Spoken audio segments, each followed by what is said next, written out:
आप बताओ, मूर्ति पूजा सही है कि गलत है? जोर से। सही है। आप बताओ चश्मा वाले भैया, मूर्ति पूजा सही है कि गलत? आप चलो, सही है,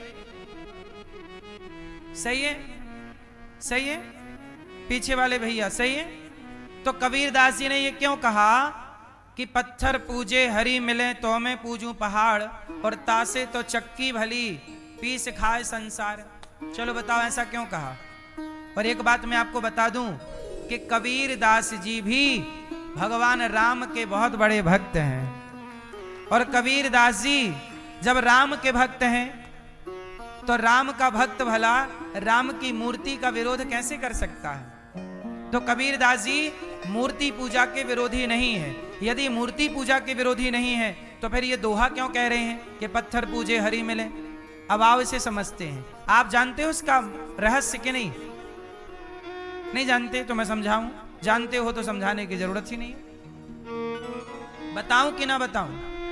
सुनो, कबीरदास जी मूर्ति पूजा के पक्ष में हैं, राम के पक्ष में हैं। राम के बहुत बड़े पुजारी हैं। तुलसी के पत्ते में राम नाम लिखकर पानी में डुबाकर जिसे पिला देते हैं उसका सारा रोग दूर हो जाता है। ये कबीरदास जी की जीवनी में लिखा है।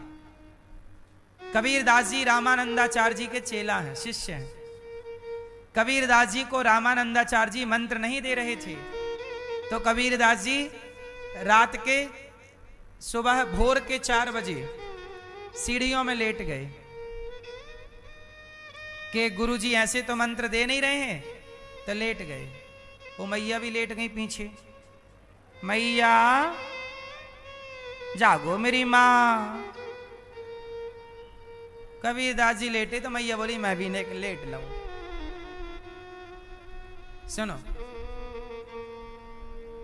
कबीरदास जी सीढ़ियों के नीचे लेट गए।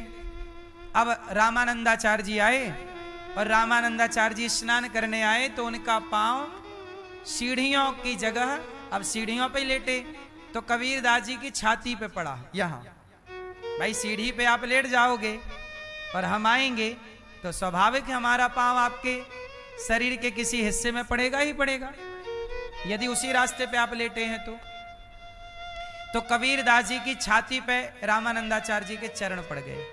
और जैसे ही चरण पड़े तो रामानंदाचार्य जी को लगा राम राम राम कोई सो रहा था और मैंने पांव रख दिया, तो उनके मुंह से बोला निकल पड़ा राम राम राम राम राम। और जब राम राम निकला तो कबीरदास जी ने गुरु जी के मुंह से निकला हुआ राम राम ही उन्होंने इस मंत्र को ही गुरु मंत्र मान लिया कि गुरु जी ने मुझे स्पर्श करके मंत्र दे दिया। और कबीरदास जी चरणों में गिर पड़े, गुरु जी आप ऐसे मंत्र दे नहीं रहे थे तो आपसे मंत्र लेने के लिए मैंने इतना क्षमा। कभी ना गुरु जी ने कहा तुम यहाँ क्या कर रहे हो? बोले आपके पास आए थे गुरु मंत्र दे दो, आपने कहा कि अभी तुम कच्चे हो और आप दे नहीं रहे थे तो मैं यहाँ लेट गया। तब कबीरदास जी को गले लगाया और रामानंदाचार्य जी ने कहा कि अब तुम पक गए हो, तुम अब राम नाम का प्रचार करो। और कबीरदास जी राम नाम के बहुत बड़े प्रचारक हैं। अच्छा, अब सवाल ये खड़ा हुआ कि जब इतने बड़े भक्त हैं, इतने बड़े प्रचारक हैं, तो ये उल्टी बात क्यों कह रहे हैं कि पत्थर पूजे हरि मिले? आओ इसका रहस्य बताता हूं आज आपको। एक्चुअली बात ये है कि कबीरदास जी जब थे इस धरती पर उस समय हमारे देश में मुगलों का शासन था। किसका शासन था? जोर से। उस समय मुगल मंदिर तोड़ रहे थे। औरंगजेब जैसे आक्रांता,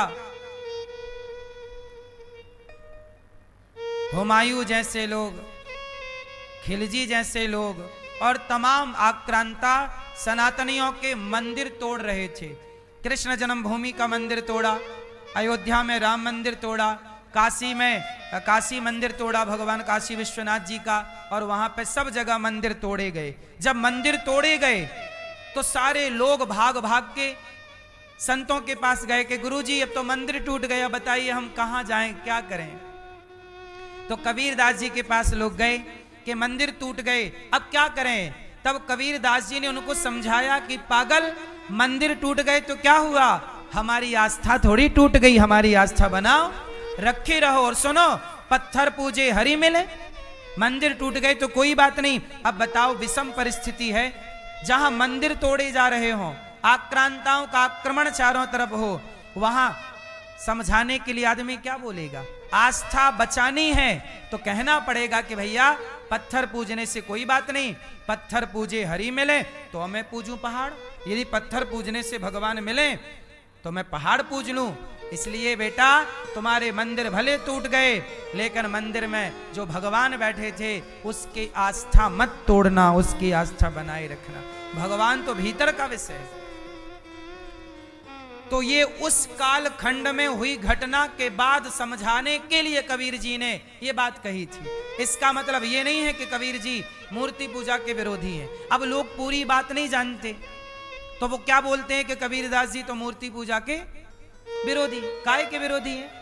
कबीरदास जी कब हुए धरती पे, उस समय की स्थितियां क्या थी, आप सर्च करना, कबीरदास जी कब हुए, उस समय भारत की स्थिति क्या थी, उस कालखंड में मंदिर किस तरह तोड़े जा रहे थे, किस तरह हिंदुओं का धर्मांतरण किया जा रहा था, तलवार की नोक पर धर्मांतरण हो रहा था, गांव के गांव हिंदुओं के कत्लेआम हो रहे थे। उस समय केवल भगवान के आश्रित रहकर लोग जैसे तैसे अपनी जान बचा रहे थे। तो उनके मनोबल को बढ़ाने के लिए अर्जुन भाग रहे हैं युद्ध छोड़ के, तो भगवान उन्हें समझा रहे हैं। अर्जुन को जो समझा, अब युद्ध से कोई भाग रहा हो तो उसे क्या समझाया जाएगा, जो समझाया जाएगा वो कृष्ण ने समझाया। और मंदिर टूट रहे थे उस समय जो समझाना चाहिए वो कबीरदास जी ने समझाया। क्योंकि हर परिस्थिति, सबकी अलग अलग परिस्थितियां होती है ना, कोई बात कही जा रही है तो किस परिस्थिति पे कही जा रही है ये भी तो विचार होगा कि नहीं, बोलो हाँ या ना।